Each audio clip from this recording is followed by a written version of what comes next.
Dear students, welcome to my new video. Today I am going to explain the third poem from the first flight, A Tiger in the Zoo. Now see the first stanza. He stalks in his vivid strips, the few steps of his cage, on pads of velvet quiet, in his quiet race.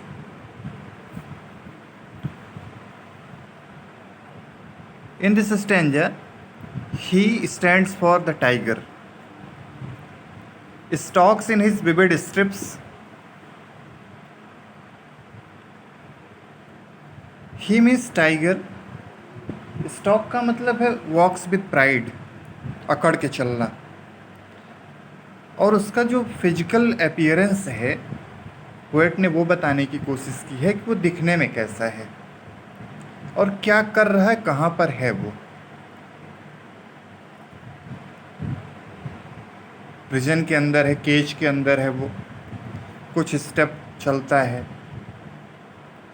उसकी body पर vivid strips, different strips बने हुए हैं। उसके जो पैर हैं वो, उनको मखमली कहा गया है, वेलवेट की तरीके से कहा गया है, सॉफ्ट मैट्रेस की तरीके से हैं वो। इन हिज क्वाइट रेज, एक तरफ ये कहा जा रहा है कि rage, he was in anger, और दूसरी तरफ ये बताया जा रहा है कि क्वाइट, क्रोध में होने के बावजूद भी वो शांत है। He should be lurking in shadow, sliding through long grass near the water hole where plump deer pass.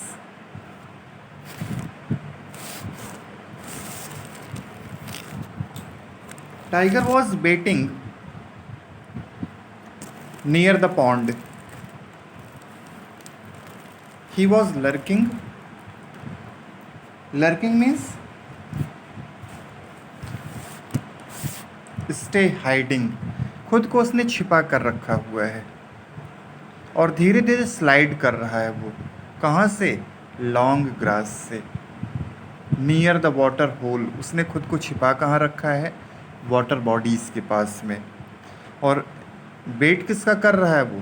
Plump deer पास, कि जब भी उस वाटर होल के पास, जहाँ पर तालाब है, जिसको पॉन्ड कह सकते हैं, रिवर, बड़ी बड़ी ग्रास के बीच में, घासों के बीच में टाइगर ने खुद को लर्क किया हुआ है, छिपा कर रखा हुआ है, कि जैसे ही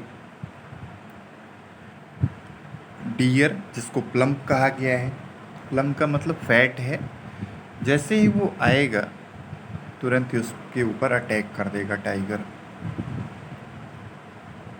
ही should be snarling around houses at the jungle's edge, baring his white fangs, his claws, terrorising the village. Snarl का मतलब होता है ग्राउल, गुर्राना, चीखना।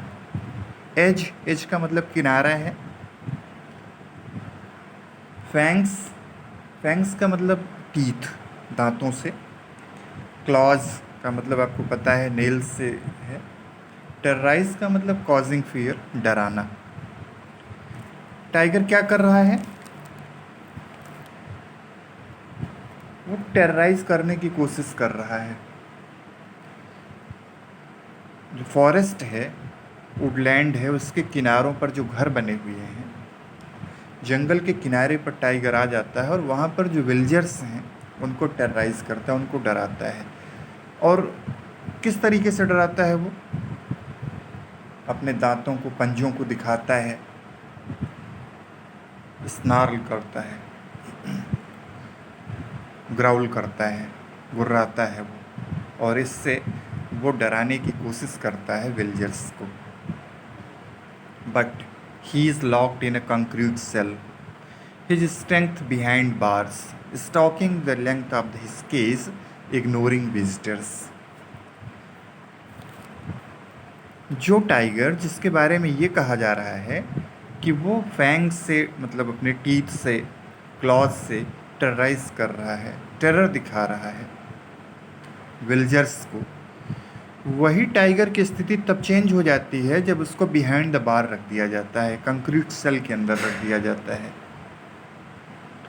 फिर वो क्या करता है, stalk the length of his cage, एक लिमिटेशन है, फिक्स कर दिया गया है एक बार के अंदर उसको, वहाँ पर वो धीरे धीरे चलता है और गुस्से में भी है, शांत भी है, क्योंकि वहाँ वो कुछ नहीं कर सकता है behind the bars concrete cell के अंदर। He hear the last voice at night the patrolling cars and stares with his brilliant eyes at brilliant stars.